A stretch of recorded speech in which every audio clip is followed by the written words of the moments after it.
Selon un usage très répandu, il y a 2 Shabbatot dans l'année où le rabbin se doit de faire un grand discours à l'intention de sa communauté. Il s'agit du Shabbat qui précède Yom Kippour et qu'on appelle Shabbat Shuvah, le Shabbat placé sous le signe du repentir, et le Shabbat qui précède la fête de Pessah, comme le Shabbat qui vient, et qu'il est convenu d'appeler Shabbat Hagadol, le grand Shabbat, selon le Shulchan Arour, parce que c'était le 10 Nissan, lors de la sortie d'Égypte. Le Shabbat avant la sortie d'Égypte était un 10 Nissan et qu'un grand miracle se produisit ce jour-là. Pourquoi juste ces deux Shabbatot-là ont été choisis comme occasion de s'adresser à la communauté pour un long discours? Et pourquoi ce nom de Shabbat Hagadol? Même si le Shulchan Arour a donné une explication, les commentateurs ont multiplié les explications à ce sujet pour justifier encore une fois le nom de Gadol, de grand Shabbat.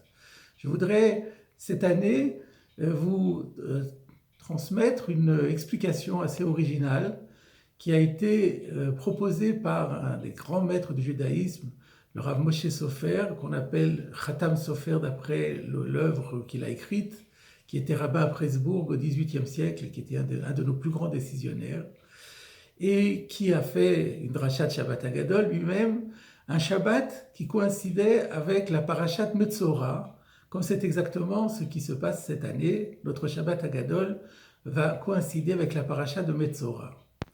Et le Khatam Sofer nous dit que vers la fin de la parashat Metzora, il y a un verset qui est assez troublant, et que dans ce verset, on peut trouver en allusion la réponse à nos 2 questions.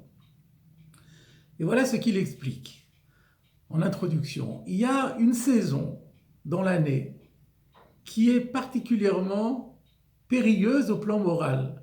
C'est la saison d'été. Parce qu'en été, il fait beau, on se sent bien, on sort souvent en collectivité, on est en pleine euphorie, et du coup, on se laisse aller. Et on est capable de se laisser aller à des comportements tout à fait répréhensibles, sans même parler évidemment de la tendance et de la tentation de dire du lachon hara, de médire les uns des autres. Comme nous le savons, c'est aussi un interdit, même si on le néglige souvent, qui est gravissime. Et par conséquent, nos maîtres ont institué 2 Shabbatot qui encadrent l'été.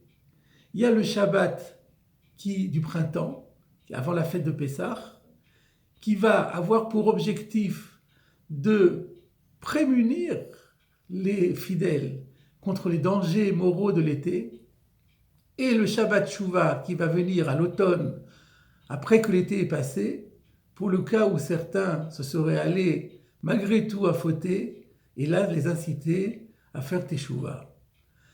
Et ceci nous explique pourquoi ce Shabbat s'appelle Shabbat Hagadol. Parce qu'il y a 2 adjectifs. Un, c'est Gadol qui veut dire grand, et l'autre, c'est Gibor qui veut dire puissant, très fort.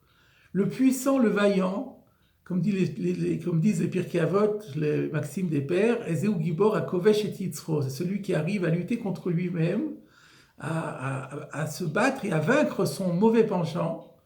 Ça, c'est le Baal Teshuvah. Donc le Baal Teshuvah, celui qui est arrivé à faire un repentir, un retour authentique après avoir fauté, il est considéré comme un vrai vaillant. Mais celui qui est plutôt dans la prévention, qui n'a pas besoin de se corriger parce qu'il est arrivé à résister aux sollicitations à ne pas fauter, alors celui-là, il est qualifié de Gadol, il est qualifié de grand. D'où ce nom de Shabbat Hagadol.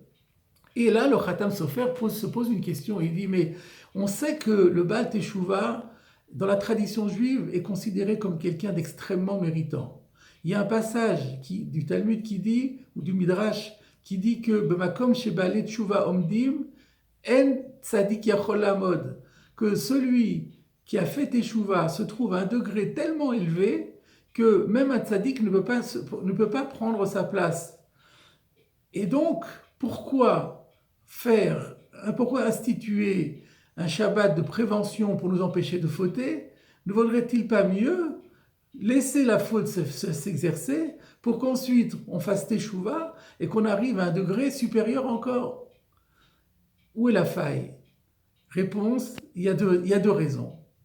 La première raison, c'est que on ne sait jamais à quel moment Dieu décide de nous rappeler à lui. Le plus tard possible, à 120 ans bien sûr. Mais imaginons quelqu'un qui aurait fauté pendant l'été et que c'est juste à ce moment-là que Dieu le rappelle à lui. Il n'aura plus la possibilité de faire teshuva. Donc il vaut mieux ne pas fauter plutôt que de se retrouver dans une situation pareille. Le Khatam Sofer rapporte un verset de Yecheskel qui dit « La personne est morte dans son péché et vous en êtes responsable parce que vous ne l'avez pas empêché de le faire, vous ne l'avez pas averti, vous n'avez pas anticipé. » Donc c'est exactement la situation. L'autre raison est que, bien entendu, comme nous l'avons dit, celui qui fait teshuva a un mérite énorme. Mais pour pouvoir faire teshuva, il faut passer par la case péché. Et cette case-là, c'est une injure, une offense invraisemblable à Dieu lui-même. Et on ne peut pas, pour le plaisir de se retrouver après à un degré supérieur de spiritualité, on ne peut pas pour autant accepter de passer par cette case qui est une case qui est inadmissible eu égard à la grandeur de Dieu. Voilà les deux raisons, les deux explications. Et le Khatam Sofer nous dit que ces deux explications, nous la trouvons à la fin de notre parasha de Metzora.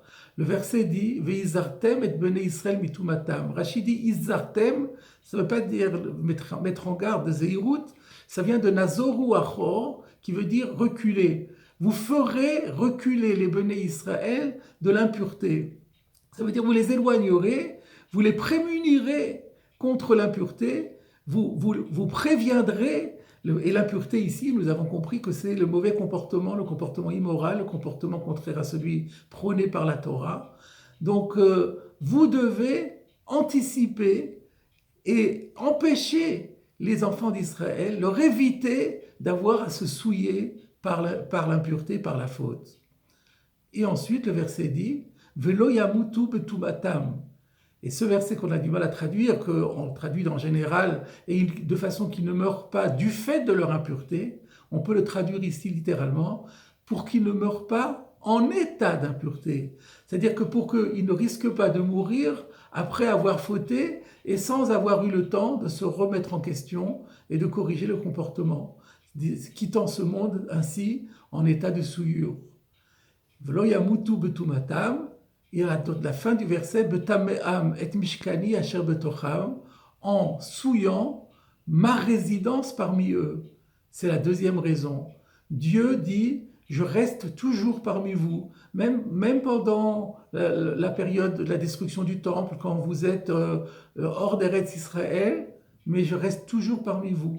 Et si vous vous comportez mal, vous souillez ma résidence. Et ça, c'est quelque chose qui est impossible.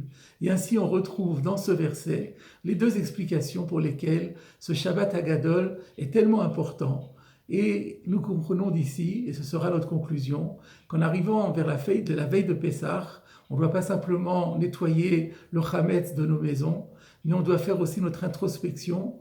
Nous devons nous corriger et surtout conforter notre foi, notre fidélité, notre volonté de servir Hachem et notre disposition à résister à toutes les sollicitations du Yetzer Hara de notre mauvais penchant, de façon à passer ensuite un été qui s'avérera véritablement un été de bonheur non seulement matériel, mais aussi spirituel. Shabbat Shalom.